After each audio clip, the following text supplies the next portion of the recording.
여고생 살해범 장윤기 부실 수사 의혹과 관련해 당시 형사과장에 대한 구속영장은 어젯밤 기각됐습니다. 윗선 개입 여부에 대한 조사가 이어지고 있습니다. 경찰청 국가수사본부에 대한 검찰과 경찰의 동시 압수수색도 진행됐습니다. 첫 소식 김정대 기자가 보도합니다. 검찰과 경찰이 경찰 수사의 컨트롤타워인 국가수사본부를 동시에 압수수색했습니다. 검경은 장윤기의 여고생 살해 사건에서 국수본 윗선에 개입이 있었던 것으로 파악하고 있습니다. 당시 수사 책임자였던 전 형사과장은 부당한 지시는 없었다면서도 국수본에 분리수사 지침을 시인했습니다. 특히 장윤기가 옛 직장 동료를 상대로 한 스토킹과 성범죄 사건, 그리고 여고생 살인 사건을 병합해야 한다고 광주경찰청에 3차례나 건의했지만 받아들여지지 않았다고 주장했습니다. 검찰 송치 전 성폭행 목적 살인 혐의에 대해 추가 수사가 필요하다는 취지의 보고서도 작성했다고 말했습니다. 이 사건이 성범죄 목적으로 이루어진 것인지를 두 사건을 병합하는 것이 수사에 도움이 될 것으로 생각해서 건의를 했는데 그 건의가 받아들여지지 않아서 앞서 경찰은 당시 형사과장이 장윤기에 대해 일반 살인 혐의가 적용되도록 부당하게 개입한 혐의로 구속영장을 신청했는데 법원은 어젯밤 지금까지 소명된 자료만으론 구속 필요성을 인정하기 어렵다는 이유를 들며 기각했습니다. 윗선의 어떤 부당한 지시나 저 또한 지시를 내린 적이 없고. 국수본 압수수색에 대해 경찰 특별수사단은 분리수사를 문제 삼는 게 아니라 당시 의사결정 과정 전반을 살피겠다는 취지라고 설명했습니다. 그러나 검찰은 수사 지휘 관계자들의 휴대전화를 확보해 분리수사를 지휘한 윗선을 추적하는 것으로 알려졌습니다. 검찰은 또 장윤기가 검거 당시 가지고 있었던 휴대전화 공기계에서 고교 시절 친구와 나눈 SNS를 복원해 차량으로 여고생을 납치하고 싶다고 발언한 사실을 확인했습니다. 검찰은 27일 세 번째 공판에서 고교 동창을 증인으로 불러 성폭행 목적 살인 혐의를 입증할 계획입니다. KBS 뉴스 김정대입니다. 화재가 발생한 지 61시간 만에 인천 쿠팡 물류센터 불이 초기 진화됐습니다. 잔불 정리를 위해 소방당국이 진화 작업을 이어가고 있는데요. 현장에 취재 기자 나가 있습니다. 자, 김영훈 기자, 완진까지는 상당히 시간이 걸릴 것 같은데 현재 현장 상황 어떻습니까? 네, 큰 불이 잡힌 지 11시간이 지났지만 진화 작업이 한창입니다. 제 뒤로 보이는 것처럼 밤사이 세찬 비가 계속 내리고 있지만 쿠팡 물류센터에선 연기가 계속 새어나오고 있습니다. 소방당국은 건물 내부 곳곳에 남은 잔불 처리와 재발화 방지 작업을 진행 중입니다. 소방당국은 어제 저녁 8시쯤 인천 쿠팡 물류센터 화재가 초진됐다고 밝혔는데요. 지난 18일 아침 불이 시작된 지 61시간 만으로 국내 물류센터에서 발생한 화재 중 가장 긴 시간이 걸렸습니다. 특히 2021년 6월 경기 이천 쿠팡 물류센터 화재가 엿새 만에 꺼진 것을 고려하면 이천 물류센터보다 2배 넘게 규모가 넓은 이번 인천 쿠팡 물류센터 화재 완전 진화까지는 상당한 시간이 걸릴 것으로 보입니다. 네, 인근 주민들 불안이 클 텐데요. 대피령은 해제됐다고요? 네, 인천시 서해구는 어젯밤 11시 주민 대피령을 해제했습니다. 그젯밤 11시를 기해 물류센터 램프구역 반경 110m 안쪽 지역에 116m 안쪽 지역에 대피령을 내린 지 하루 만입니다. 이번 대피령 해제는 화재가 초기 진화된 만큼 건물 붕괴 위험도가 낮아졌다고 판단했기 때문인데요. 대피령이 해제되면서 근처 임시 대피소에 머물고 있던 주민 200여 명은 날이 밝는 대로 귀가할 것으로 보입니다. 소방당국은 불을 완전히 끈 뒤에는 소방청과 국립소방연구원, 한국전기안전공사 등이 참여하는 합동조사단을 꾸려 정확한 발화 원인과 피해 규모를 조사할 예정인데요. 경찰 역시 쿠팡 물류센터 화재 수사 전담팀을 꾸려 화재가 발생한 물류센터 6층을 중심으로 국립과학수사연구원 등과 함께 합동 감식에 나설 예정입니다. 지금까지 인천 쿠팡 물류센터 화재 현장에서 KBS 뉴스 김영훈입니다. 5년 전 경기 이천 물류센터 화재 당시 진화에는 엿새가 걸렸습니다.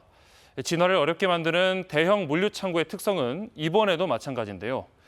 불에 타기 쉬운 가연물이 빽빽하게 적재돼 있고 또 내부 구조가 복잡해 진화 작업을 더디게 만듭니다. 윤아림 기자의 보도입니다. 상품들이 빼곡히 쌓인 선반 위 연기가 피어오르기 시작합니다. 2021년 6월 경기 이천 쿠팡 물류센터 화재는 엿새 만에 꺼졌고 소방관 1명이 순직했습니다. 당시에도 적재된 물건이 무너지며 불길이 다시 살아났고 복잡한 내부 구조 탓에 진화 작업에도 어려움을 겪었습니다.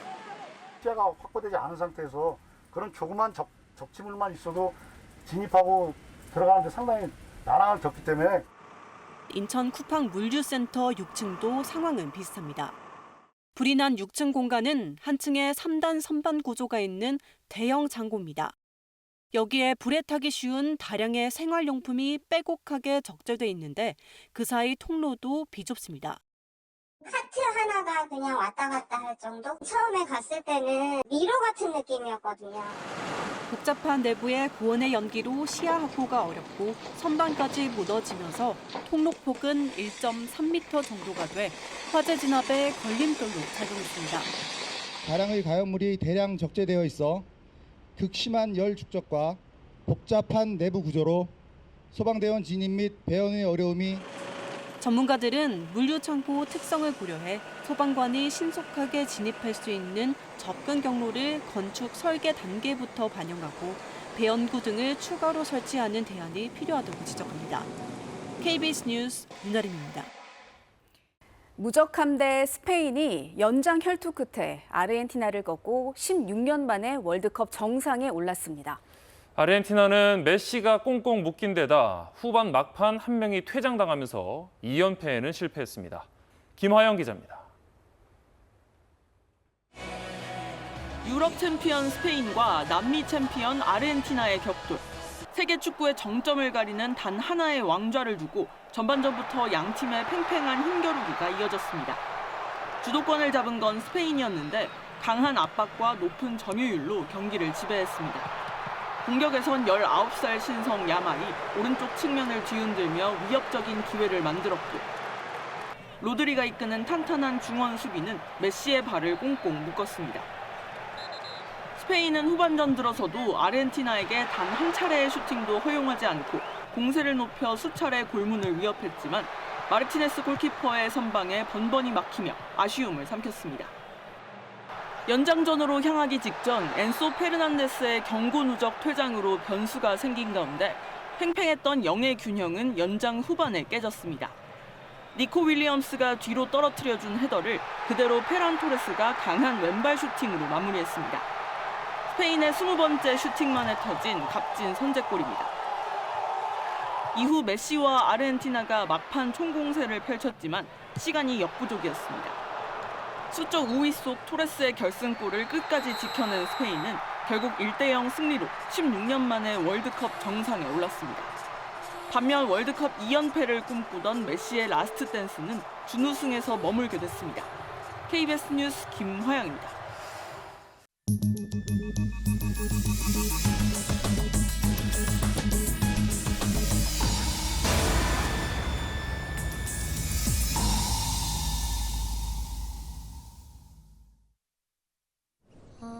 엄마가 섬 그늘에 굴 따러 지금 혼자 있어? 그러면 비밀로 해요? 그래도 좋지 않을까? 소금도 내려볼래? 기분 나쁘거나 같아. 못하겠어요. 아파서 말해봐. 아저씨 나쁜 사람 아니에요? 나쁜 사람은 아니지.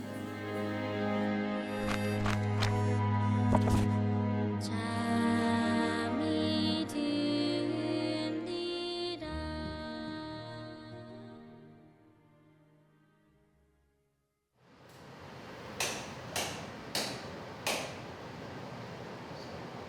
어서오세요.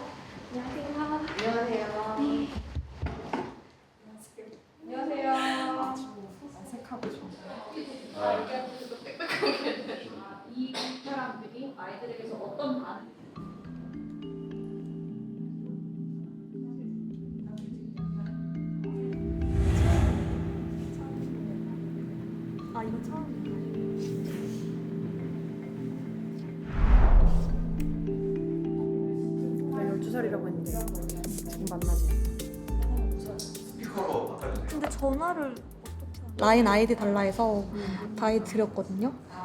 근데 이제 통화하고 약속을 정하재요. 나이를 밝히셨나요, 혹시? 네, 12살인 걸 알아요. 왔어요. 여보세요? 하은이? 네, 안녕하세요. 안녕. 하은이 이거 처음 해보는 거야? 네, 그렇구나. 되게 많이 하던데, 애들? 누구한테 들었어, 이거 하는 거? 옆에 그 친구가 했어서 따라하는 거예요. 하은이 그럼 초 몇 학년이야? 5학년이요. 아, 5학년이구나. 너, 그 하은이 되게 이쁘지? 오빠 봤을 땐 예쁠 것 같은데? 그 그루밍에 3가지 조건이 있다고 말씀을 하셨는데 설명을 좀 부탁드릴게요. 피해자를 선택하는 부분에 있어서 어떠한 전략을 쓰는지에 대한 부분인데요. 접근성이라든지 기회, 취약성에 대해서 이야기를 하고 있습니다. 접근성은 이 피해자가 얼마나 접근이 용이한지에 대한 부분인데요. 얼마나 가까운 거리에 사는지, 고립된 시간이 얼마나 자주 있는지를 파악을 하면서 접근성에 대해서 파악을 하는 게 있고요. 하은아, 네, 언제 시간 될 것 같아? 엄마는 보통 언제, 집에 보통 몇 시에 와, 평일날? 어디로 오라고 하면 내가 가면 되지. 그리고 기회 같은 경우는 만남을 정말 시도할 수 있는지에 대해서 가능성을 확인하는 작업이라고 볼 수 있습니다. 예를 들면 남자친구는 사귀어 봤어? 어떻게 남자친구 한 번도 안 사귀어봤어? 네. 키스해봤어? 손 잡아봤니? 이런 이야기를 이제 넌지시 던지고 하은이는 뽀뽀도 한 번도 안 해봤나 보다. 이 아이의 반응이 적절하게 나타날지를 확인하는 작업이라고 볼 수 있고요. 취약성 같은 경우는 피해자의 취약성을 의미해요. 피해 아동이 고립되어 있는 시간이 많다던가 신체적으로라든지 심리적으로 약간 결핍이 있다던가 가정적인 문제가 있을 수도 있고요. 그런 취약점을 통해서 이 부분을 공략적으로 사용을 한다면 아이들의 신뢰와 확신을 얻는 데 좀 더 용이하게 되다 보니까 이 취약성이 굉장히 중요한 역할을 하는 것으로 나타나고 있습니다.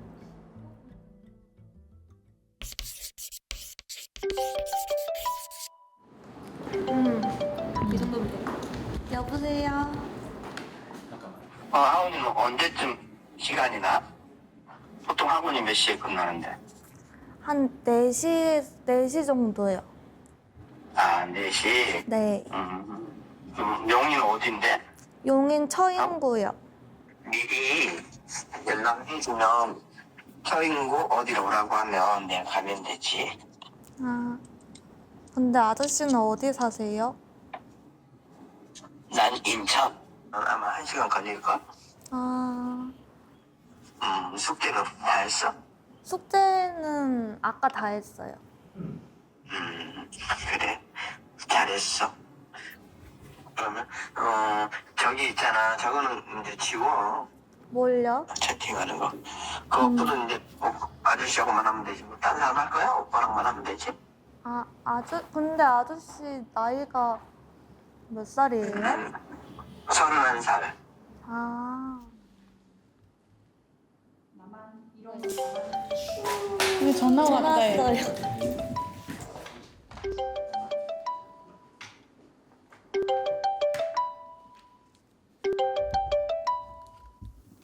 여보세요? 하은아. 네. 학교 끝나고 왔어? 네. 아이고. 힘들었어? 아니요, 재밌었어요. 공부 잘하냐? 아니요, 잘 못해요. 왜? 목소리도 이쁘고 얼굴도 이쁠 것 같은데 공부를 못하면 어떡해? 뭐가 제일 어려워? 수학이요. 아이고. 그래도 해야 될 일이니까 해야지 어떡해. 그치? 네. 하은이 되게 이쁘지? 저는 그렇게 잘 모르겠는데. 이거 왜 그럴까? 몰라요. 몰라요? 네. 병원이 엄청 착하다 보니까. 옷을 줬고 티셔츠 전화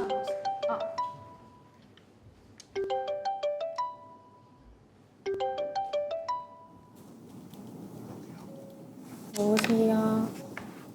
전화는 많이 했어? 처음이에요. 근데 아저씨 몇 살인데요? 아저씨가 돼버렸네. 나 25. 아저씨. 아저씨야. 그럼 아저씨가 손잡으면 어떡하려고? 잘 모르겠는데. 너 연애하고 싶고 그런 생각은 안 들어? 근데 연애하면 뭐 하는 건데요? 연애하면 그냥 같이 밥 먹고 그냥 서로 좋아하면 연애를 하는 거지. 가해자들의 말을 들어보면 이제 엄청 다정하잖아요. 저희는 알고 들어서 그런지 모르겠는데 굉장히 가식적이고 이상하게 느껴지거든요. 그 목소리들을 잘 들어보시면 어른한테는 인위적으로 들리는 이유가 뭐냐면 이 사람이 날 언제 봤다고 이렇게 친절하게 애인처럼 대하지? 라고 생각하니까 이상한 건데 아이들 입장에서는 그 목소리는 그냥 친절한 목소리예요. 친절하고 다정하고 화를 안 내는 목소리. 나 12살이야? 네. 5학년이야? 네. 뭐 입고 누워있어? 잠옷 입었어요. 귀엽겠다. 몇 살이에요? 난 25.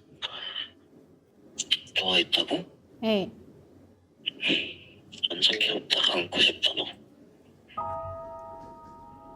사실 저도 많은 아이들의 진술서를 분석을 하고 채팅 내용을 분석을 하고 이런 일을 하고 있지만 그렇게 따뜻한 목소리로 이렇게 나긋나긋하고 따뜻한 목소리를 아이들한테 가해자들이 학교는 다녀왔어? 밥은 먹었어? 하은아? 뭐 이런 식으로 이렇게 얘기를 할 거라고는 상상을 못 했거든요. 굉장히 적극적인 아저씨 한 분하고 대화를 하셨잖아요. 마라탕 먹으러 네. 나오라는. 그분하고 대화를 조금 떠올려 볼게요. 사실 나이 차이가 많이 좀 나는 분이었어요. 이분은 아버지 또래가 되는 정도의 연령대였는데 어떤 식으로 아이들이 성착취에 노출이 되는지에 대해서 설명을 해주면서 나는 그렇게 나쁜 사람들과는 다른 사람이야. 나는 좋은 사람이야. 나는 비밀 친구가 되었으니까 같이 이야기를 하고 학교 생활이든지 가족들이랑은 어떻게 지내는지 형제 자매는 어떻게 구성이 되어 있는지 뭐 학원은 다니는지 이런 얘기를 나누면서 언제 이 아이가 취약성이 드러나는지 아니면 언제 접근의 용이한지를 파악을 할 수 있게 되는 거죠.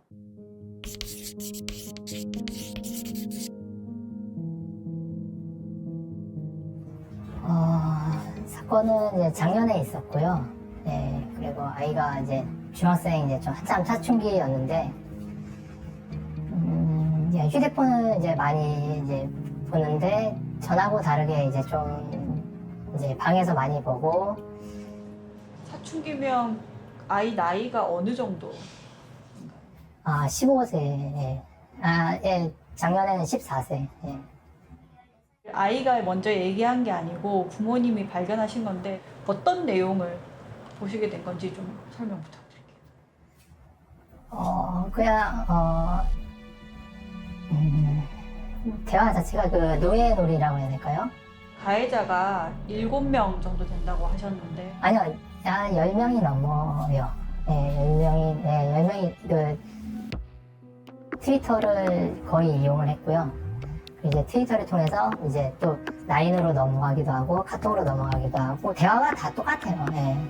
그런 거 요구하고 그냥 뭐 좀 위하는 척 패턴이 다 똑같아서 사실 그냥 같은 사람이라고 할 수 있을 정도로 다 똑같은 걸 요구하고 다 똑같은 고민을 들어주고 다 똑같이 공감해주면서 목소리나 듣고 싶다 이런 거는 뭐 예를 들어서 뭐 라인에서 통화하자 뭐 이런 식으로 실제 전화번호 물어보고 실제 이름 물어보고.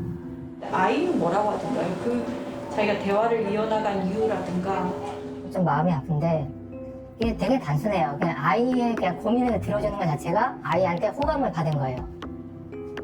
뭐 예를 들어서 아이가 뭐 학교에서 뭐 넘어져서 다쳤다 하면은 공감을 해주고 들어주고 그거 자체로 아이가 자기에 대한 모든 이야기를 들어주고 자기에 대해서 아무것도 모르는 사람하고는 자기가 마음을 터놓고 이야기를 할 수 있으니까 얘기를 진행을 했다는 그 말을 듣고 나니까 부모로서 좀 마음이 미어지죠. 요구하는 거 들어주고 또 얘기하면 또 들어주니까 또 들어주고 이 사람이 또 뭔가를 또 요구하고 그럼 이 아이 말을 또 들어주고 또 이렇게 계속 이어지니까 예. 그루밍 성폭력이야 하니까 성폭력이구나 여기에 훨씬 초점을 맞추지만 그루밍을 한다는 게 굉장히 중요한 부분이거든요. 이 아동의 환심을 사고 가까워지고 친해지고 다시 말하면 이 아동이 그전에 갖지 못했던 어떤 부분을 채워주는 거예요. 그루밍이라는 자체가 어쨌든 신뢰와 확신을 기반으로 하는 성착취잖아요. 그래서 이 신뢰와 확신이 형성된 이후에는 나를 믿어주고 격려해주고 공감해주고 지지해주는 사람이 이 사람밖에 없는데 내가 이 사람이 요구하는 한 가지를 들어주지 않아도 괜찮은 것인가 라고 아동들이 생각을 한다면 거부하기는 더 어려워질 거라고 생각이 듭니다.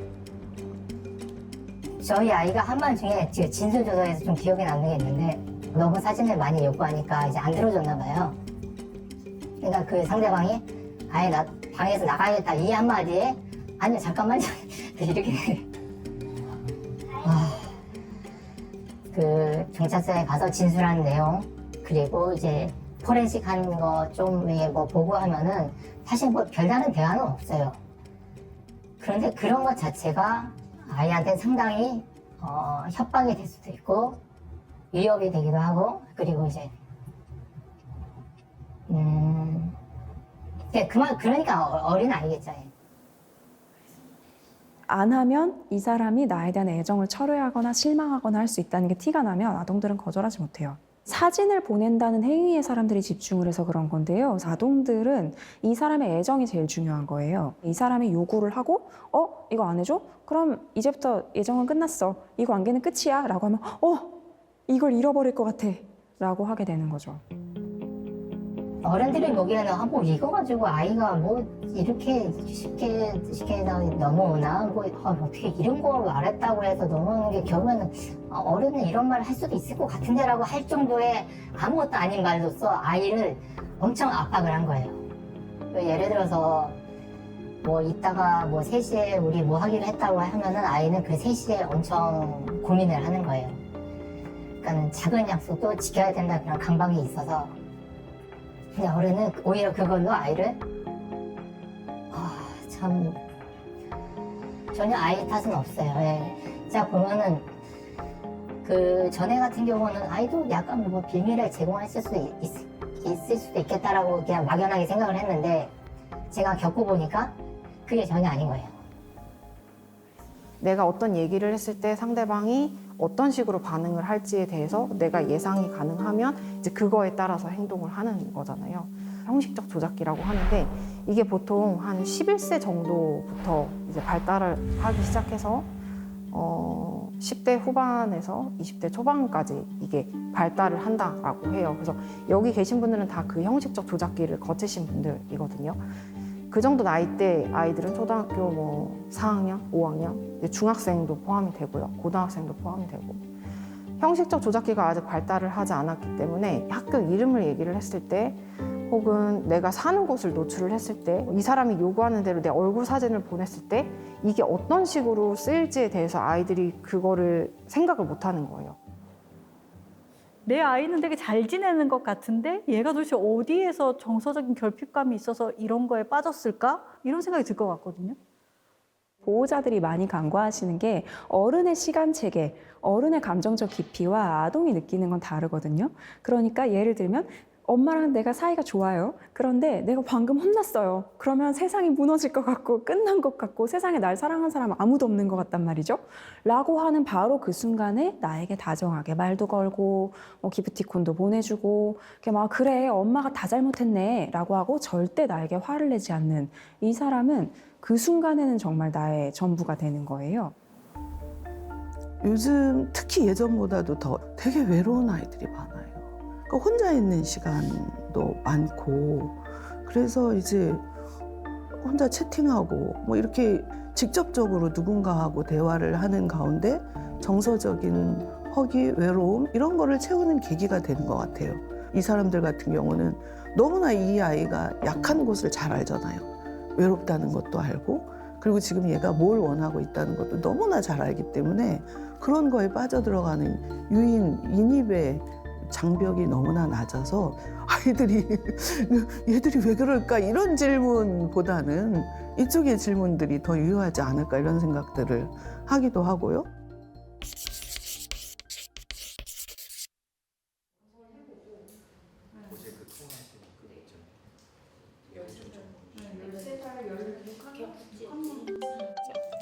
전화 왔어요.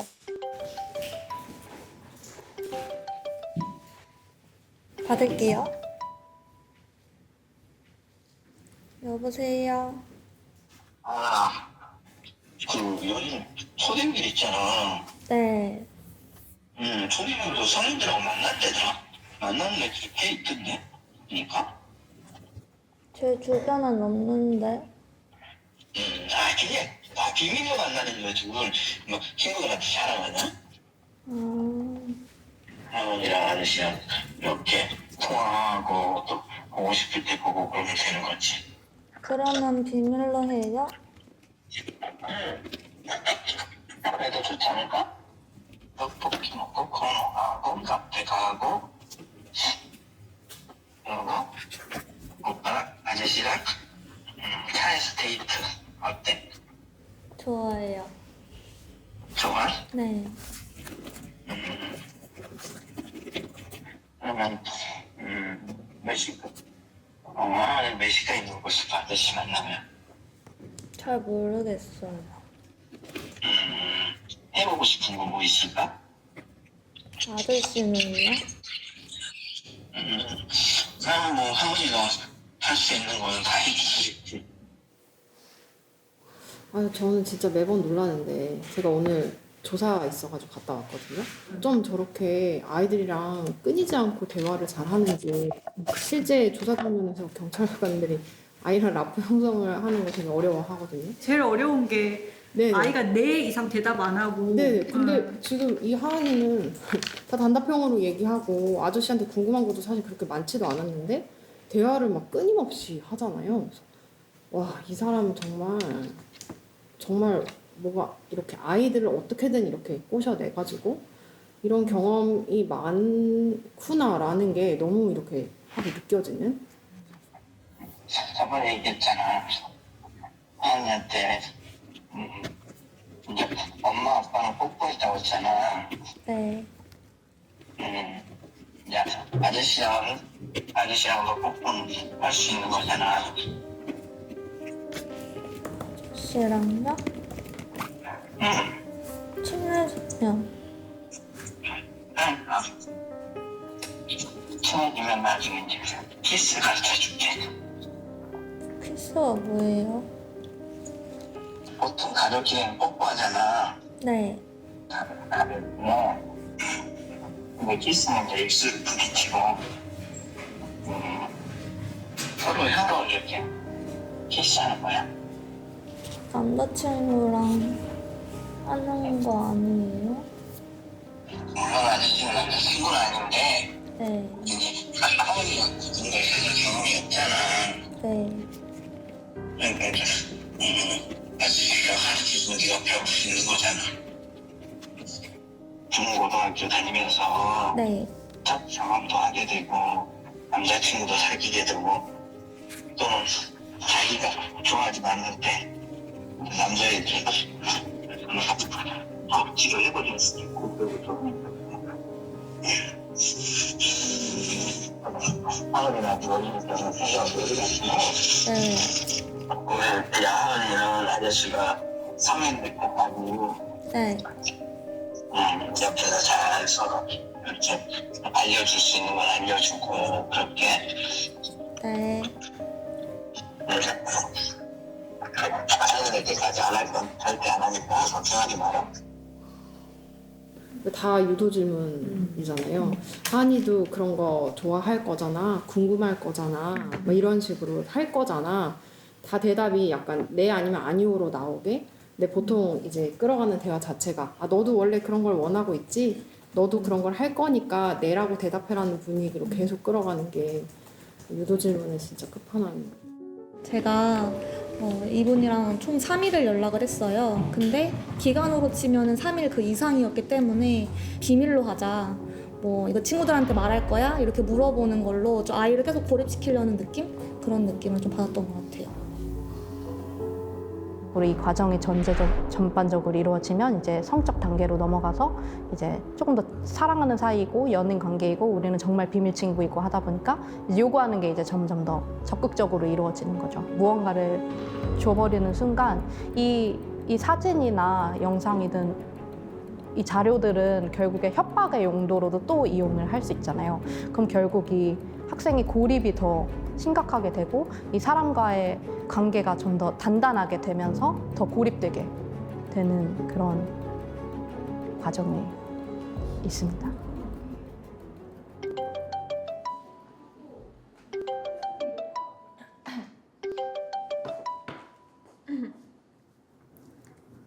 여보세요? 밥 먹었어? 네, 방금 먹었어요. 누구랑 먹었어? 엄마요. 지금 혼자 있어? 아니요, 엄마 지금 주방에 있어요. 너는? 방이요.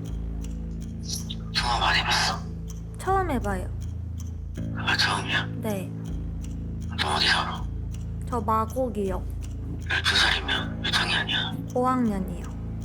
5학년이야? 네. 키 몇이야? 키 148이요. 오늘 뭐 했어? 학교 갔다 왔어요. 그렇구나. 너 생일 아직 안 해? 생리요? 아직 안 해요. 지도 안 꺼졌겠네? 네? 가슴 아직 안 커졌지? 나도 안 하지.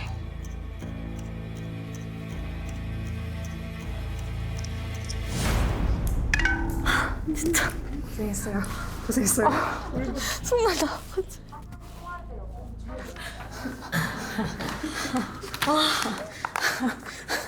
아까 한 개가 왔는데 자꾸 말 시켰어. 괜찮아요? 진짜 압박감이 장난 아니죠? 네. 근데 너무 전형적으로 하긴 해요. 처음에 생리하냐고 물어보는 것도 너무 전형적이고 생리하냐, 가슴 커졌냐 물어보면 몰라요 이렇게 하면은 뭐 브라 해? 뭐 속옷 해? 이러면서 일부러 언어를 되게 자극적인 걸 쓸 거거든요. 근데 이번 게 진짜 제일 약간 거북했어요. 여기서 느낌은 그러니까 점점 단계적으로 점진적으로 정도를 높이니까 이게 저도 모르게 계속 반응을 하게 되고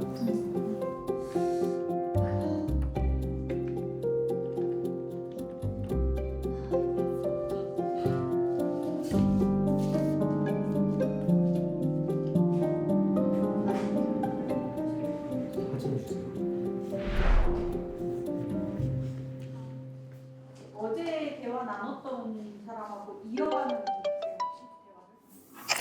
여보세요. 어디야? 집이에요. 뭔가 12살이라 그랬나? 네. 이게 쉽지 않네. 그래 뭐 지금 앉아있다고. 누워 있어요. 수건 내려볼래? 네. 기분 아프거나 어때? 내렸어요.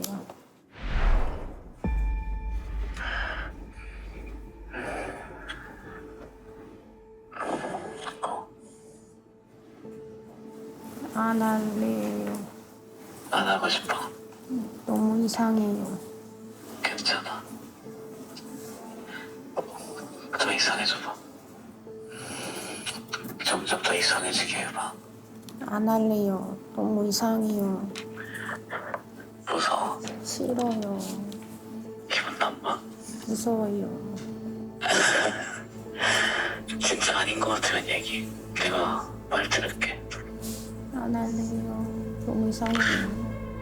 더 이상해져도 돼. 알래?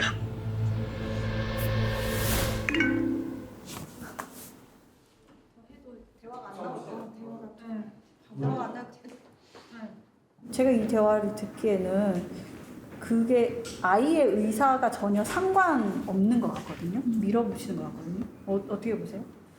계속 싫다고 하는데도 표현 방식은 물어보잖아요.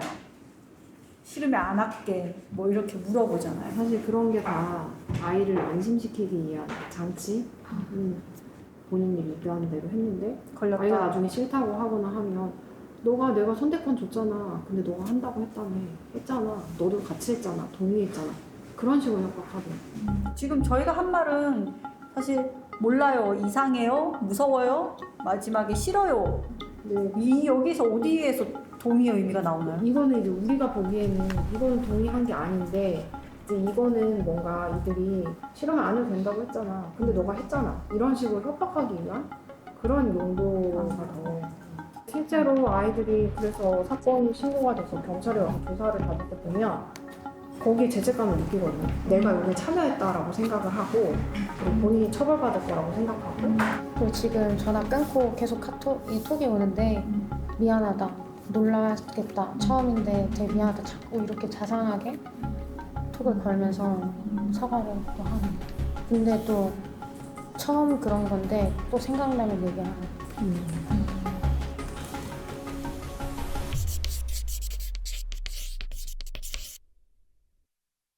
여기는 굉장히 좀 어리게 설정을 했거든요. 10살로 네, 설정. 10살이야 이렇게 라인에서 바로 물어보더라고요. 그래서 맞다고 했는데 이제 그때부터 이제 본격적으로 자위를 하는 거를 가르쳐 주면서 설득을 했거든요. 그러다가 모르겠다고 하니까 자신이 하는 영상이랑 사진을 보낸 거고요. 근데 이게 정말 모르는 아이들은 모른다라고 얘기를 할 거 아니에요. 그러면 이 사람들이 말해주는 게 맞다고 생각을 하고 정말 실제로도 행동을 옮길 수도 있겠다라는 생각이 들었어요.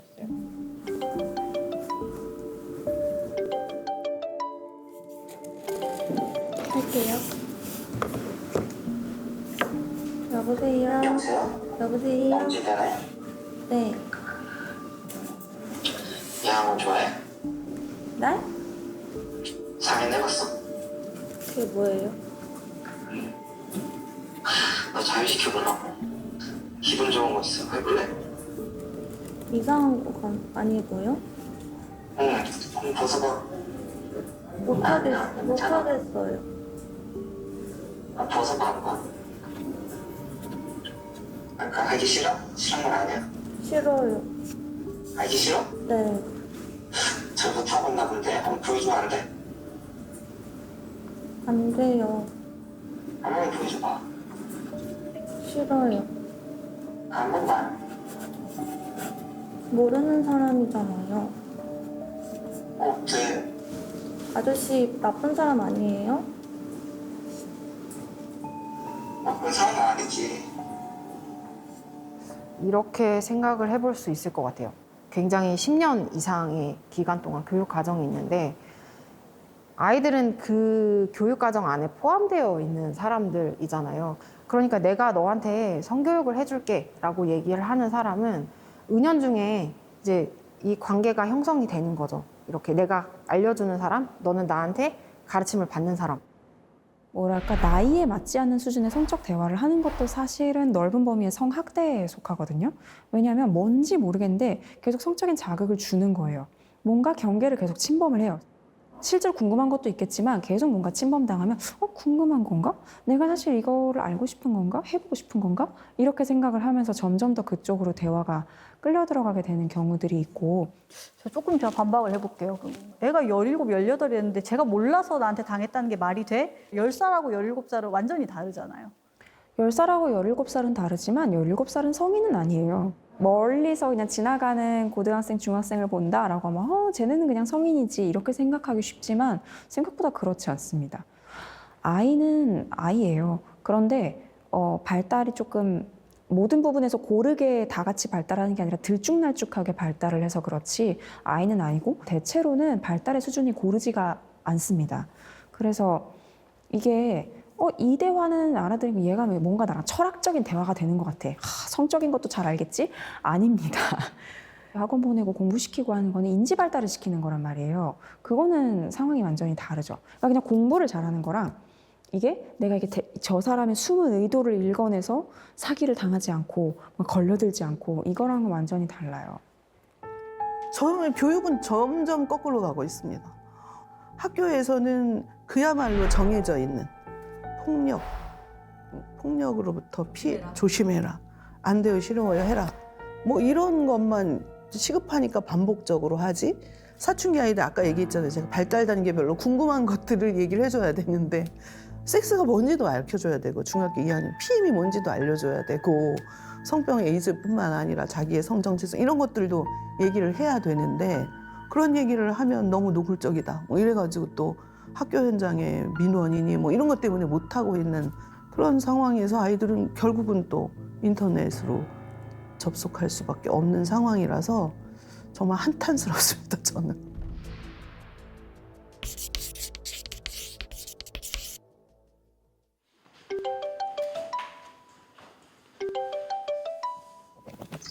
여보세요? 여보세요. 안녕. 어디 사세요? 나는 충북 진천. 아, 나는 여자한테 진짜 잘해. 유튜브로. 그리고 여자가 해달라는 거 웬만한 건 다 해줘. 그래 나한테는 이렇게 뭐 잘 부리려고 노력 안 해도 다 이뻐라 해주니까 내가. 28살이시면 일 어떤 거 하세요? 카페. 아, 커피숍. 아, 사장님이신 거죠? 맞아. 얼굴을 많이 봐, 사람 성격 많이 봐. 나이가 중요한 게 아니야, 사람은 진짜로. 그죠? 잘 맞는 사람이 있다고. 말투가 내가 차분하고 내가 좋아하는 성품이야. 그럼 너 아직 남자랑 뭐 키스나 이런 걸 한 번도 안 해본 거지? 네. 그럼 앞으로 다른 남자들은 연락하지 마. 그래요? 나랑만 해. 이거 2년이잖아. 2년? 아, 2년. 나이가 어린 애인데 성인인 남자가 자꾸 여자 대우를 하면서 이성 간에 그러니까 동등한 이성 간에 만나는 것처럼 자꾸 이렇게 취급을 하는 게 되게 불편하더라고요. 그러면서 이제 한편으로 그러면 그 전화했던 그 남자는 자기 또래 여성을 만나면 저렇게 얘기할 수 있을까? 약간 좀 그런 의구심 이런 게 좀 많이 들었던 것 같아요. 나이가 중요하지 않아. 나는 마음을 봐. 말이 통하는 게 중요하지라고 매우 강조를 하잖아요. 근데 이 대화 어디에서 말이 통했느냐. 솔직히 15살짜리 얘기를 거의 듣지 않았어요. 본인 얘기를 했지. 예전에 만난 여자친구는 그 고등학교 여자친구인가요? 아니, 그때 21살? 네 정도 얼굴에 네 정도 몸매면 나보다 훌륭한 남자 만날 텐데 왜 나 만나냐고 물어보면 걔 뭐라는 줄 알아? 내가 만만하고 편하대. 편하대. 그냥 아무 말이나 편하게 할 수 있고 되게 이렇게 가식적이지가 않고 그냥 편하대 그냥 이렇게. 어플 앞에 뭐 스무디 뭐 만날 때마다 우리가 바리바리 싸가고 마카롱 다 갖다 주니까 좋아. 여자들이 먹을 거 좀 진짜 좋아해. 처음에 이제 통화하실 때는 진짜 이상하다. 자기가 찌질한 걸 온 세상에 까발리고 있는 약간 느낌이었는데 두 번째 똑같은 사람 전화하니까 찌질하다가 불쌍하다 이 감정이 제가 막 오가는 거야. 약간 애정을 갈구하는 느낌도 있었고 나를 이해해 주길 바라는 느낌도 마저 들으면서 내 반응이 너무 이상하게 느껴져서 나갔다 왔어요. 이런 종류의 그루밍이 아주 많은데 사실은 겉으로 보기에는 멀쩡하고 돈도 잘 버는 카페 사장이지만 사실은 내면에 상처 입은 나, 너를 만나니까 내가 치유되고 있어라는 되게 흔한 수법 중에 하나고, 일단 피해 당사자가 거기에 낚이기 때문에 마음속에서 피해자와 가해자가 역전되는 거예요. 이 아저씨한테 내가 싫다고 말해도 되나? 라고 하는 점에서 용기를 못 내는 경우가 많거든요. 예전에 제가 청소년들 이런 성범죄 피해 청소년들을 만났을 때 대부분 아이들이 다 그 아저씨들을 감싸는 언어를 표현을 했어요. 그 아저씨 불쌍하잖아요. 많이 써요. 원래 좋은 사람이에요. 원래 좋은 사람이에요. 불쌍하잖아요. 그리고 그 아저씨 처벌받으면 어떡해요? 내가 마음이 너무 아파요. 이렇게 얘기하고 그 아저씨 가정이 편탄하지 않대요. 이런 어쩜 이렇게 똑같은 패턴일까요? 그러니까 맨날 똑같아요. 중고등학생 대상으로 이제 사귀자라고 해서 접근하는 나이 많은 아저씨들, 이 아저씨들이 사실은 영악하게 내 머리 위에서 갖고 노는 여자애와 불쌍한 중년 남성의 이 포지션을 해놓기를 굉장히 좋아하거든요. 그래서 아프고 뭔가 관계는 소원하고 사연이 있고 그럼 피해자들은 그 아저씨 나이만 많았지 사실 제가 말한 대로 다 했어요 했는데 실상을 보면 아닌 거예요. 실상하고 가해자가 원하는 걸 피해자가 다 해줬어요. 상대방 측의 전략은 그 진술 자체가 잘못됐다고 이제 잘못된 약간의 조작이 있는 약간 불려진 또 아이의 기억이 약간 좀 왔다 갔다 한다는 식으로 무차별적인 공격을 하더라고요. 이 아이 자체가 신뢰할 수 없고 하는 말마다 조금 왔다 갔다 한다. 좀 거짓이 좀 섞여 있는 것 같기도 하다. 그래서 어른으로 하여금 자기를 좀 헷갈리게 만들었다라는 식으로 호도를 해서 상당히 저희가 힘들죠. 네. 저도 가해자 변호를 해봤죠. 근데 사실은 이거는 너무 불균형한 싸움입니다. 아동 청소년에게 성인이 자기가 원하는 진술을 끌어내는 건 굉장히 쉽습니다.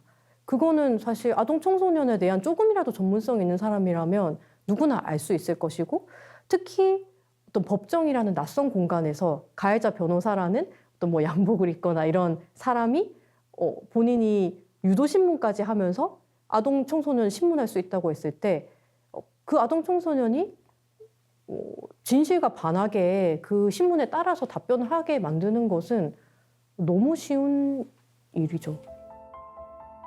쉽게 이렇게 하다가 우리 목소리나 듣고 싶다 이러면은 예를 들어서 라인에서 통화하자 이런 식으로 이렇게 해서 또 라인으로 가는 흔적이 상당히 많았거든요. 넘어간 이유가 결국에는 음성 채팅을 하기를 원하는 거였거든요. 그리고 음성 채팅을 하면서 사진을 보내봐라. 아니면은 자위 행위를 하는 것을 보내봐라. 이런 식으로 하면 피해 아동이 음성 채팅을 하면서 보내는 순간 사용 기록에는 사실 피해 아동이 직접 보낸 기록만 남는다는 이점이 생기는 거죠. 보통은 그 채팅 내용을 막 삭제를 해요, 본인이. 그래서 왜 삭제를 했니? 라고 물어보면 이유는 굉장히 단순하거든요. 엄마한테 걸리면 혼날까 봐 라고 얘기를 해요. 조사 들어가서 보니까 가해자는 처음부터 끝까지 이 아이랑 대화 나눈 내역을 그냥 그대로 다 제출을 한단 말이에요. 통화를 하면서 아이들한테 말로 주문을 하는 거죠. 지금 가슴 사진 하나 보내. 이런 식으로. 다짜고짜 상대방한테 본인의 성적인 사진을 보낸 그런 아이가 되어 있는 거예요. 그러면 이 아이는 정말 그냥 속된 말로 어른들이 막 이런 얘기 하잖아요. 어려서부터 반란 까지네, 밝히는 아이, 이런 식으로 이제 둔갑을 하게 되는 거죠.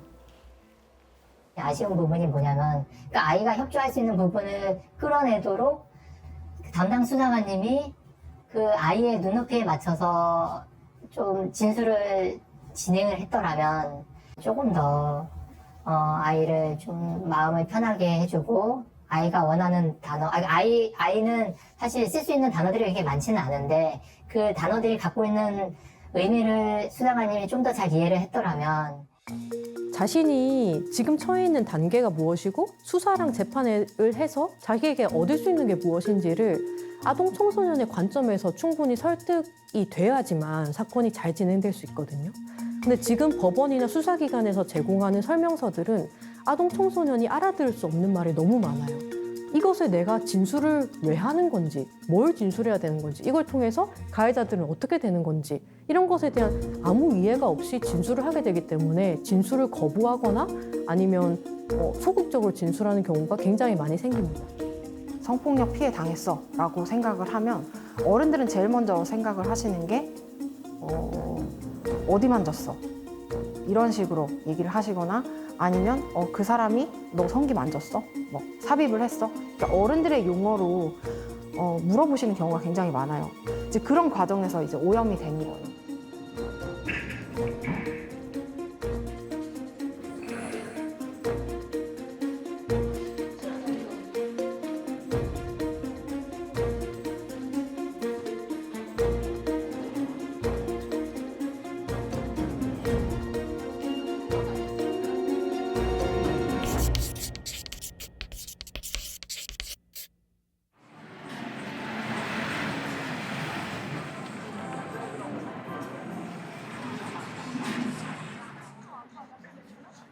나이가 어떻게 돼요?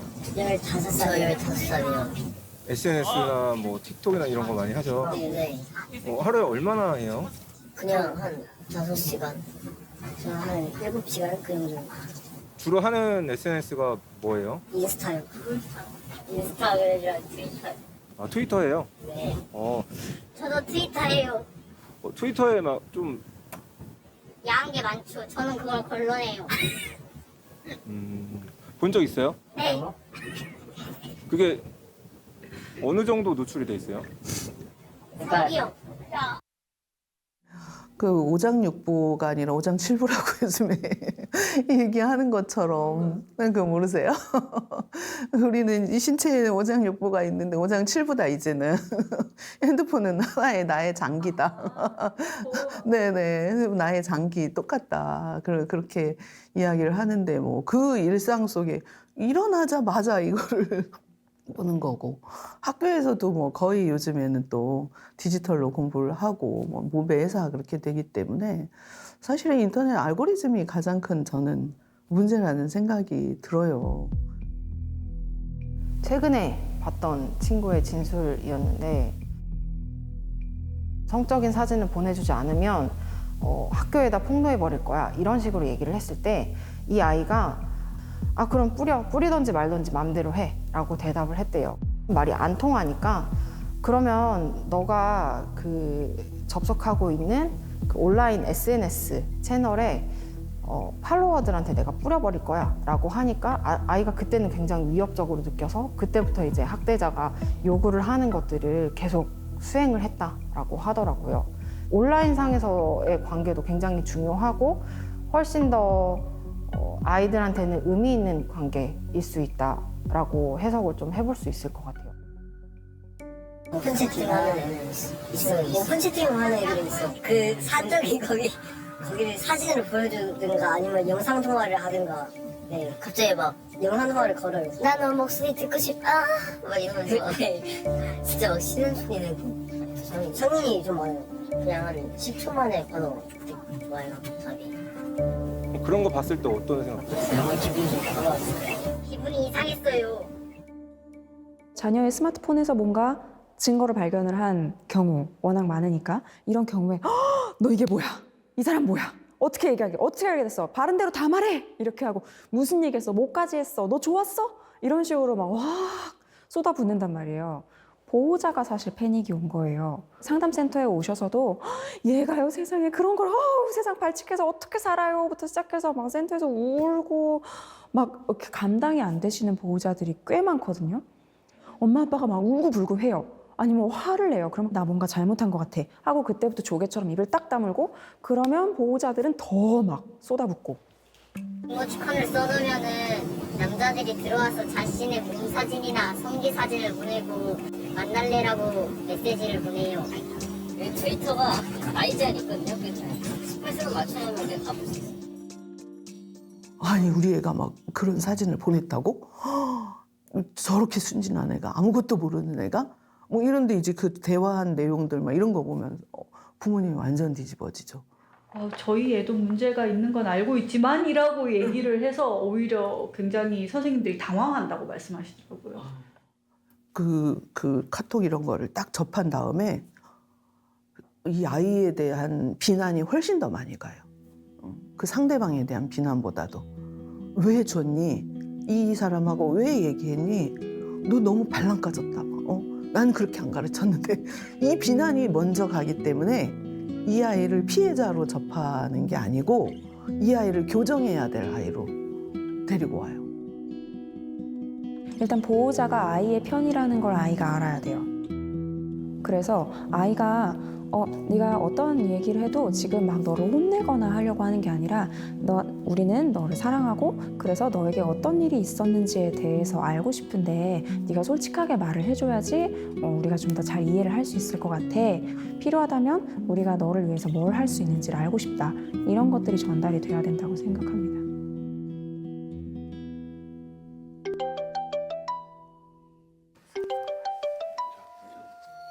아저씨한테 뽀뽀해줘. 빨리 뽀뽀해줘.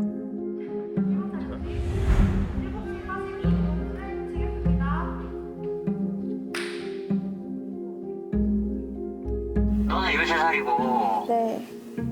아저씨는 32이고 오빠라고 불러주면 안 되겠냐? 근데 나는 너한테 오빠라고 듣고 싶어.